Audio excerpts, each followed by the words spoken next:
নমস্কার, আপনাদের প্রত্যেককে ইংলিশ টিউশনে সুস্বাগতম। আজ আমি অ্যাপ্রোপ্রিয়েট প্রিপোজিশন নিয়ে আলোচনা করব। অ্যাপ্রোপ্রিয়েট প্রিপোজিশনে আসার আগে প্রথমে এই জিনিসটা জেনে নেওয়া যাক যে প্রিপোজিশন কাকে বলে। যে শব্দ নাউন বা প্রোনাউনের আগে বসে বাক্যের অন্যান্য শব্দের সাথে একটা নাউন বা প্রোনাউনের সম্পর্ক স্থাপন করে একটা যোগসূত্র হিসাবে কাজ করে তাকে প্রিপোজিশন বলে। অ্যাপ্রোপ্রিয়েট প্রিপোজিশন হলো এমন কিছু প্রিপোজিশন যেগুলি নাউন, ভার্ব এবং অ্যাডভার্বের পরে একটা প্রিপোজিশন থাকবে এবং শুধুমাত্র ওই শব্দগুলো পরে ওই প্রিপোজিশনগুলি ব্যবহৃত হবে। এবার কিছু উদাহরণের সাহায্যে আমরা জিনিসটা বুঝবো। এক নম্বর যে আমরা ইতিপূর্বে আমরা প্রিপোজিশন সংক্রান্ত বিষয়ে 21 দিনের ক্লাস কমপ্লিট করেছি, আজকে আমাদের 22 দিনের ক্লাস। আজকের আমরা যে প্রিপোজিশনটা নিয়ে আলোচনা করব প্রথমে সেটা হলো অ্যাডহেরেন্স টু। অ্যাডহেরেন্স টু এই প্রিপোজিশনটার বাংলা অর্থ হলো আনুগত্য, মানে কারোর প্রতি কারোর আনুগত্য। এটা যে একটা ট্রান্সলেশন হলো নীতিতে তার প্রবল আনুগত্য রয়েছে। আচ্ছা, এখানে অ্যাডহেরেন্সটা হলো একটা নাউন এবং এর পরে সর্বদা টু প্রিপোজিশনটাই ব্যবহৃত হয়। এটা যদি ট্রান্সলেশনটা করা যায়, he has great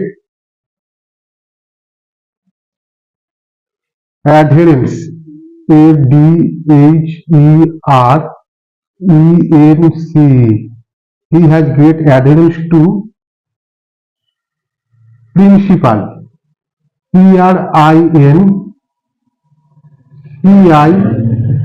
PRINCIPLES, principles মানে কি নীতি, মানে he has great adherence to principle, he has great adherence to principles. এখানে অ্যাডহেরেন্স টু, এটা হলো একটা অ্যাপ্রোপ্রিয়েট প্রিপোজিশন এবং অ্যাডহেরেন্সটা হলো একটা নাউন এবং এর পরে সর্বদা টু প্রিপোজিশনটাই ব্যবহৃত হয়।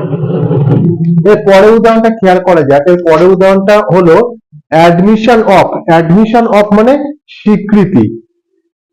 এর একটা উদাহরণ হলো তোমার অপরাধের স্বীকৃতি আমাকে বিস্মিত করলো। Your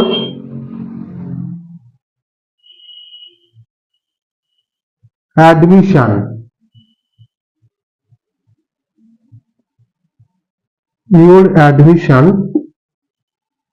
of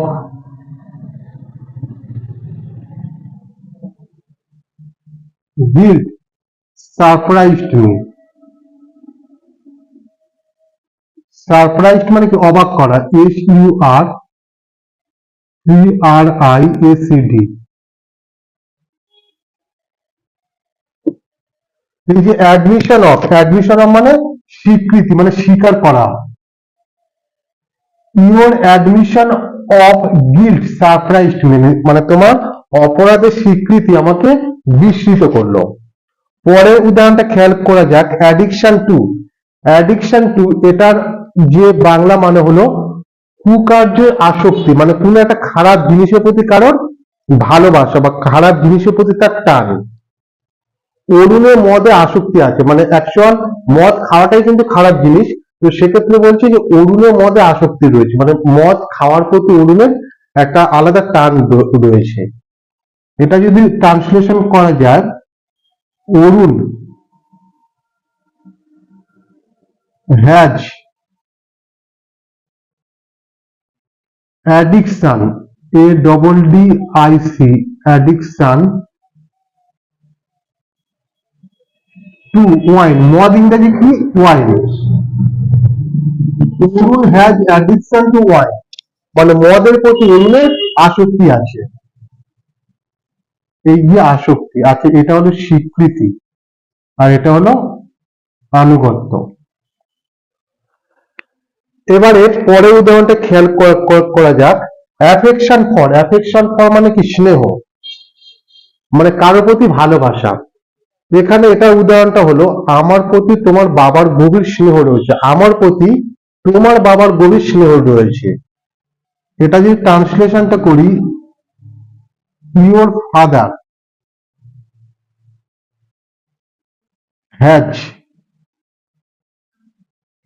deep affection deep affection, AFFECTION, deep affection for me, কার প্রতি? আমার প্রতি।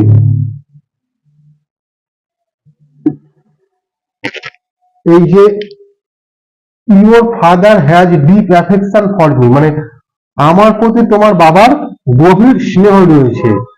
এই যে অ্যাফেকশন ফর, এটা হলো অ্যাপ্রোপ্রিয়েট প্রিপোজিশন এবং এটা হলো স্নেহ। পরের উদাহরণটা খেয়াল করা যাক। পরের উদাহরণটা বলছে অ্যালিয়েন টু। অ্যালিয়েন টু মানে কি? অপরিচিত, মানে যে জিনিসগুলো আমাদের কাছে অজানা, যে জিনিসগুলো আমরা জানি না।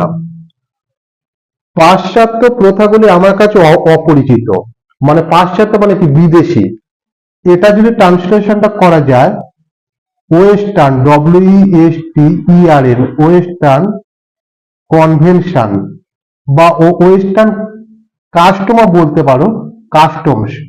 ওয়েস্টার্ন প্রথা ইংরেজি custom, CUSTOMS, western customs are alien to me,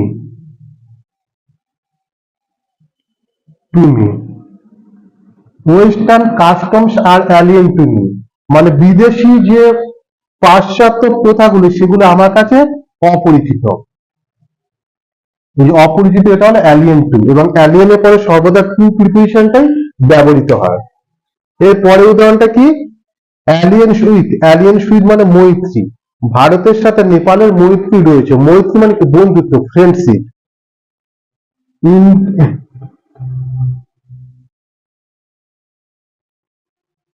India has alliance with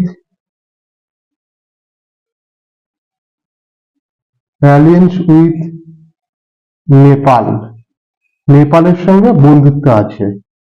এখানে অ্যালিয়েন্স উইথ, এটা হলো একটা অ্যাপ্রোপ্রিয়েট প্রিপোজিশন এবং এটার বাংলা অর্থ হলো মৈত্রী। তো আজকের আমি প্রিপোজিশনের এতদূর পর্যন্ত আলোচনা করলাম। পরবর্তী দিনে অ্যাপ্রোপ্রিয়েট প্রিপোজিশন নিয়ে আবার আমি আলোচনা করব। আমাদের চ্যানেলের ভিডিও সম্পর্কে যদি আপনাদের কোনো কিছু মতামত থাকে, নিচে কমেন্ট বক্সে লিখে অবশ্যই জানাবেন, এবং সেই সাথে আমাদের এখানে হোয়াটসঅ্যাপ নাম্বারও দেওয়া রয়েছে, আপনারা চাইলে হোয়াটসঅ্যাপের মাধ্যমে যোগাযোগ করতে পারেন। ধন্যবাদ।